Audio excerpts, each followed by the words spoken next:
everyone. Today I'm reviewing Gate of Bones by Andy Clark. And this is book 2 of the Dawn of Fire Warhammer series. So after the first book, Avenging Sun, which I recently reviewed, I was hoping this one would be a little stronger. Gate of Bones follows the Adeptus Sororitas of the Argent Shroud, the Adeptus Custodes led by Shield-Captain Achallor, and Imperial Knights and Astra Militarum taking on the Word-Bearers, Iron Warriors and the Dark Mechanicum, as the latter try to utilise an evil weapon. So we're in the Indomitus Crusade, and Fleet Primus sends a reconnaissance mission to the world of Gathalamor, and it isn't a pretty sight when Achallor's forces arrive. The Imperial forces are losing, and it transpires that there is something even more important going on with the Chaos forces. It's not exactly a surprising plot, but is interesting enough, and enables a look at many of the disparate forces on both sides. Aspects of the plot as they unravel get very interesting too.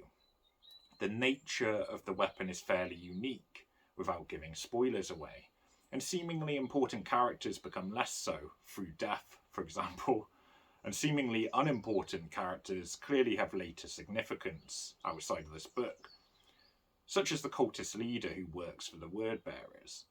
All of this is a far more effective consideration and implementation of a wide cast of characters than in Avenging Sun.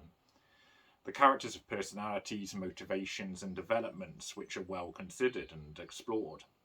I never felt like it was jumping around too much, which is one of my common complaints with Warhammer books. The exploration of the Chaos forces deserves a lot of praise in this book too. The Word-Bearer Dark Apostle Gathar's part in the story was interesting, and it feels like a while since I've seen the Chaos forces portrayed so well. They often work with one another begrudgingly, as Gathar does with the Sorcerer Tenebris.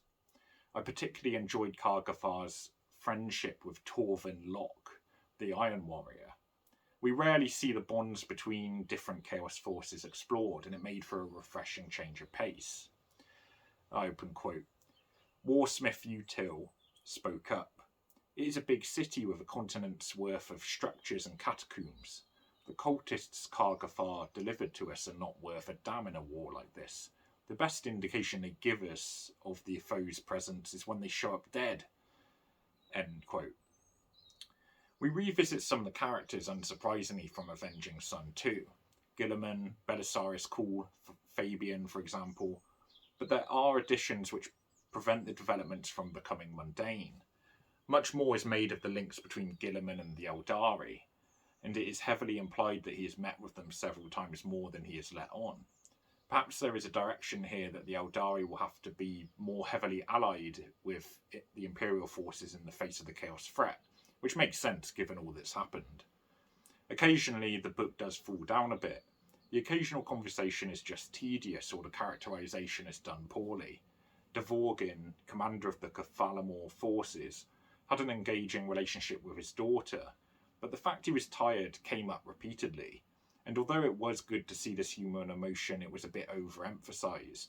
Him repeating how tired he is over and over isn't the best way to convey this, even if the idea of showing more about how commanders feel was a good idea.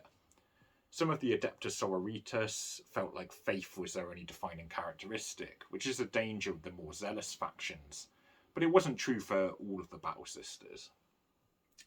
Similarly, some action scenes just felt a bit too routine. Maybe that's a symptom of reading too much Warhammer, and not something I'll apologise for, but it sometimes felt a bit predictable. Of course, Fleet Primus, the fleet led by the Primarch himself, isn't getting stopped here, and at least the plot started trails that we will learn more of, presumably in later books. But some of the battle scenes did lack tension, I felt. I will also give credit, though, that one death in particular was very surprising and well implemented. For the audiobook, John Banks' performance is good, although several characters tend to have the same voice. As a result, it isn't quite the level of Jonathan Keeble or Timothy Watson's narration in other Warhammer books, which I particularly love, but it was still good. So in terms of final score, Gate of Bones stands out in some aspects. The plot, The characterisation of the Chaos Forces, the raw emotion at times, but it remains average in some respects. The occasional characterisation, action scene, or more tedious conversation can be a bit mundane.